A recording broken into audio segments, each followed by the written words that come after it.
द्रव्य वर्ग रसशास्त्र, द्रव्य वर्ग सिलेबस का तीसरा पॉइंट हम स्टार्ट करने जा रहे हैं अभी। तो इसमें सबसे पहली डेफिनेशन आती है अम्ल वर्ग की।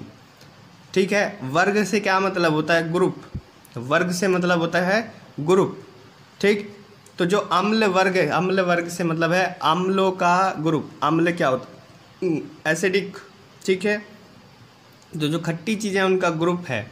ठीक, तो उसमें क्या क्या चीज़ें आएंगी?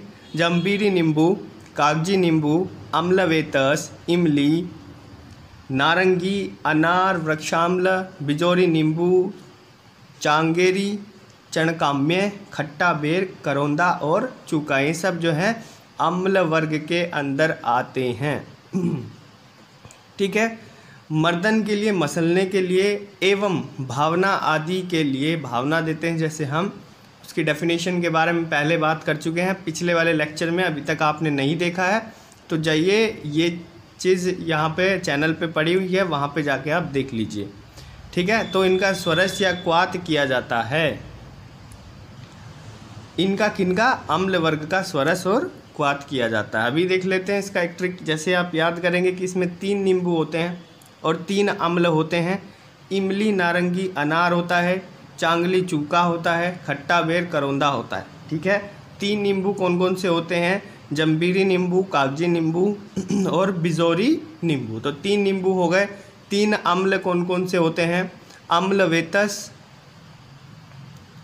अम्लवेतस, ठीक है, वृक्षाम्ल और चणकाम्ल। तो 3 अम्ल यहाँ पे हो गए। ठीक है, तो ये 3 अम्ल होते हैं। उसके बाद यहाँ पे होता है, क्या चीज़ होता है यहाँ पे? यहाँ पे है इमली, नारंगी, अनार, और क्या है? चांगली, चूका, और क्या है? खट्टा बेर और करौंदा। तो 4, 3, 7 और 6 कितना हो गए? 13 टोटल यहाँ पे होते हैं। ठीक, अब चलते हैं नेक्स्ट पे। नेक्स्ट में क्या है? सिलेबस में दिया हुआ है पंचमृतिका। ठीक, तो पंचमृतिका, पंच से मतलब 5, मृतिका से मतलब मिट्टी। तो 5 मिट्टी की श्रेणी दी गई है। 5 मिट्टी की श्रेणी दी गई है। 5 कौन कौन सी मिट्टियाँ होती हैं? ईंट का चूर्ण को भी मिट्टी कहते हैं, गैरिक चूर्ण को भी मृतिका कहते हैं, सिंधव लवण, कोई भस्म हो, भस्म से क्या मतलब है? राख से मतलब है, और वाल्मीकि मृतिका, जैसे दीमक की जो मिट्टी होती है वो वाल्मीकि मिट्टी कहलाती है। और ये टोटल 5 चीज़ें क्या होंगी? पंचमृतिका होंगे। दोबारा से सुन लीजिए, ईंट का चूर्ण अगर कर देते हैं, फिर गैरिक का चूर्ण, तीसरा है सेंधव लवण, ठीक है, सेंधा नमक जिसे बोलते हैं, चौथा है भस्म, भस्म मतलब राख, और 5वां होता है वाल्मीकि मिट्टी या वाल्मीकि मृतिका। ठीक है, यानी दीमक की मिट्टी। तो ये चीज़ें होती हैं। ठीक, इन 5 को क्या कहते हैं हम? पंचमृतिका। इसका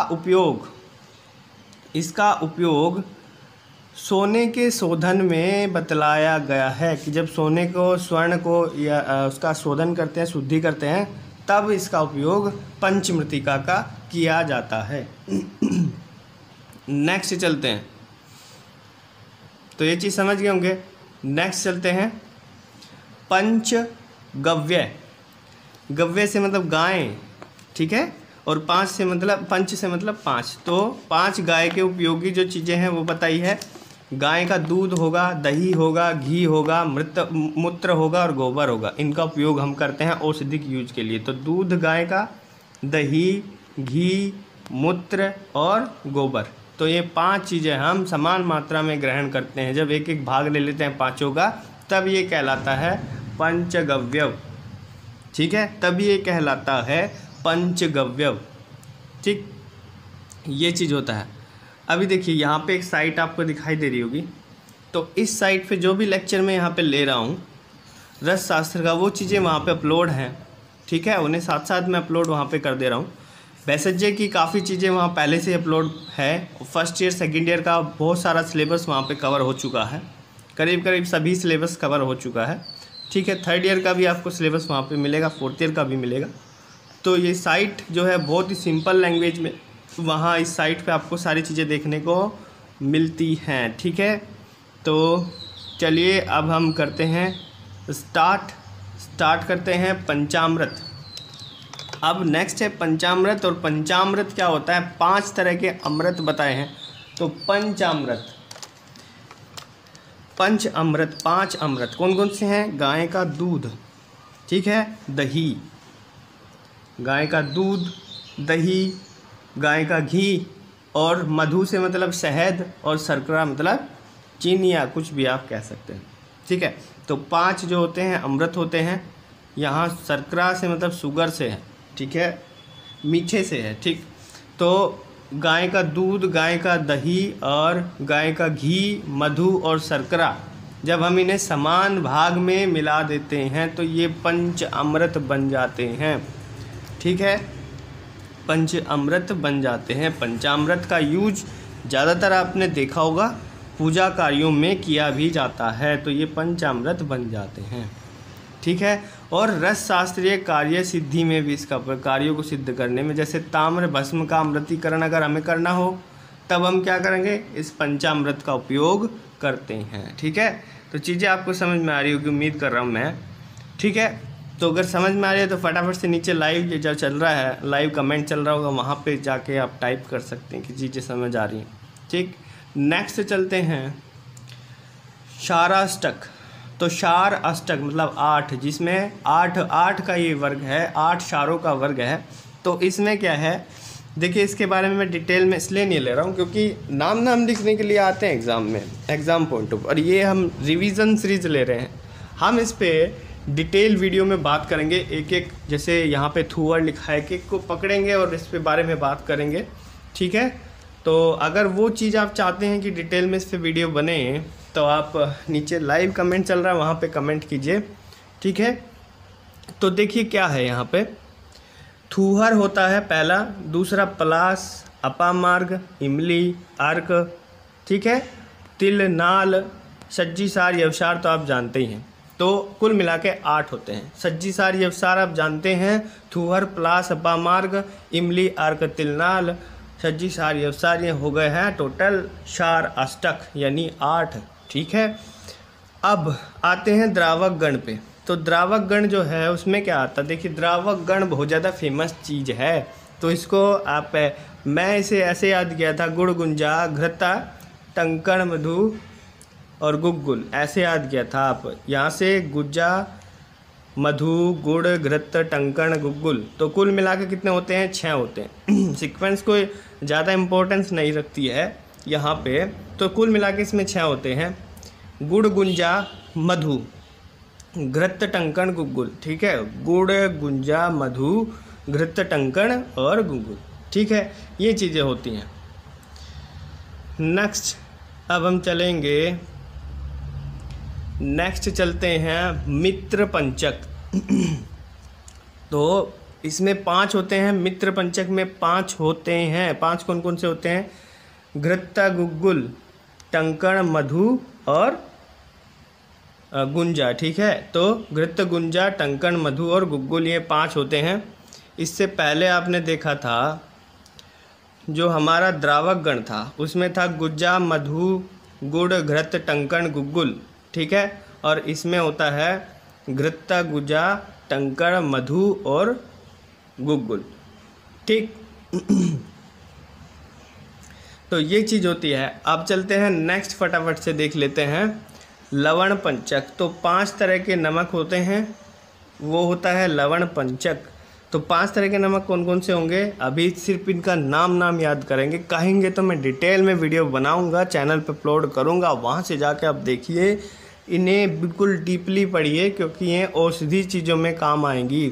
क्योंकि जब हम औषधि का निर्माण करते हैं, आप BMS हैं, आपको खुद ही अपनी औषधियों का निर्माण करना होगा। हो सकता है कि आप वहाँ पे प्राइवेट लिमिटेड खोल लें, कोई दिक्कत नहीं है, अपनी खुद की कंपनी अगर आप स्टार्टअप कर लेते हैं तो वहाँ पे भी कोई दिक्कत नहीं आती है। लेकिन वहाँ पे भी सबसे ज़्यादा ज़रूरी होगा कि आपको ये चीज़ें बनानी होगी, मतलब ये चीज़ें आपको याद करनी होगी। लवण पंचक कहे में गिरता है, लवण पंचक होता क्या है? अगर हम कह रहे हैं कि उसमें जो है विड नमक डलेगा तो आपको ये पता होना चाहिए विड नमक क्या है। अगर हम कह रहे हैं लवण पंचक डालो इसमें, तो आपको पता होना चाहिए कि लवण पंचक में कौन कौन से नमक आते हैं। तो देखिए क्या होता है, सबसे पहला सेंधा नमक, सामुद्र नमक जो घरों में उपयोग होता है, विड नमक, सोवरचल और रोमल नमक, 5 तरह के। तो 2 नंबर में क्वेश्चन आता है रक्त वर्ग के द्रव्यों का नाम लिखिए। ठीक है, फिर से बता रहा हूँ, ये इम्पोर्टेंट है। रक्त वर्ग के द्रव्यों का नाम लिखने के लिए आता है होता मंजिष्ठा भी, लाक्षा भी, दांडिम पुष्प भी, रक्त चंदन भी, बांधुक पुष्प और रक्त कारवीर। ये जो है 7 चीज़ें होते रक्त वर्ग में आते हैं। ठीक है, उम्मीद है समझ गए होंगे आप ये चीज़ें। नेक्स्ट आते हैं हम श्वेत वर्ग पे। तो श्वेत वर्ग अब तक यहाँ जो था रक्त वर्ग तक सिलेबस ख़त्म हो रहा है। सिलेबस में बाकी की चीज़ें नहीं दी गई हैं डेफिनेशन, फिर भी इन्हें पूछ लिया जाता है, वो वाइवा में पूछ लिया जाता है, एग्जामिनर के द्वारा पूछ लिया जाता है। तो ये चीज़ें आप एक बार देख लेंगे, क्योंकि वाइवा में जब चीज़ें पूछी जाती हैं तो उसमें आप ज़रूरी नहीं है आप सारी चीज़ें बताएं। अगर कुछ नाम आपके याद हैं श्वेत वर्ग के द्रव्यों के, तो उन कुछ नामों को आप बता सकते हैं। तो सबसे पहला तगर, कुटज, कुंद, श्वेत गुंजा, जीवंती, श्वेत कमल पुष्प और कंद। तो ये होते हैं श्वेत वर्ग के, यानी सफ़ेद जो होते हैं उन्हें रखा गया है इस वर्ग में, जो सफ़ेद रंग के होते हैं। तगर कुटज, तो वहाँ जाकर आप उसे ज़रूर ज्वाइन कीजिए। तो चलिए अगले पॉइंट पे चलते हैं, अम्ल पंचक। ठीक है, अम्ल पंचक यानी 5 तरह के अम्ल होते हैं। ठीक, इसमें क्या है, अम्ल वेतस, जाम्बीरी, मातुलुंग और कागजी नींबू और साथ में नारंगी।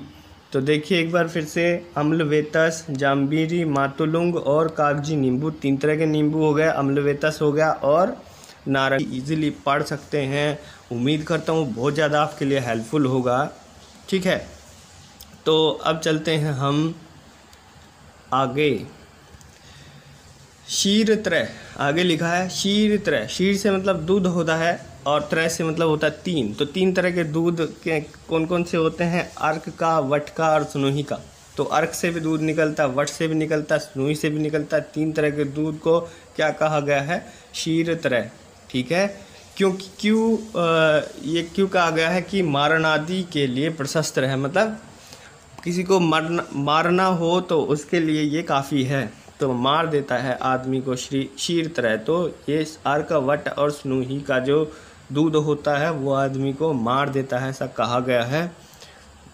नेक्स्ट, अर्क, वट और स्नोही, ज़रूर आप इसको याद कीजिएगा, ये तो बहुत सिंपल हो गया है। मधुर त्रय, तो 3 मधुर बताए हैं, कौन कौन से मीठी चीज़ें, घृत, गुड़ और मधु। ये 3 चीज़ें मधुर में आती है, मधुर त्रय में आती हैं। ठीक है, मधुर त्रय या त्रिमधुर इन्हें कहा जाता है, मधुर त्रिक भी कहते हैं। ठीक है, घृत, गुड़ और मधु, तो ये चीज़ें हो जाती हैं। ठीक, क्षीर त्रय तो काफ़ी बार एग्जामिनर पूछ लेता है कि क्षीर त्रय क्या होता है, तो वो चीज़ बताओ। तो वहाँ पे आपको ये बताना है कि अर्क का दूध, वट का और स्नोही का दूध, 3 चीज़ें क्षीर त्रय में आती हैं, ये आदमी को मार देती हैं, मारणादि के लिए प्रशस्त हैं, काफ़ी हैं, प्रशस्त हैं। ठीक है, अब आता है क्षारद्वय या क्षारत्रय।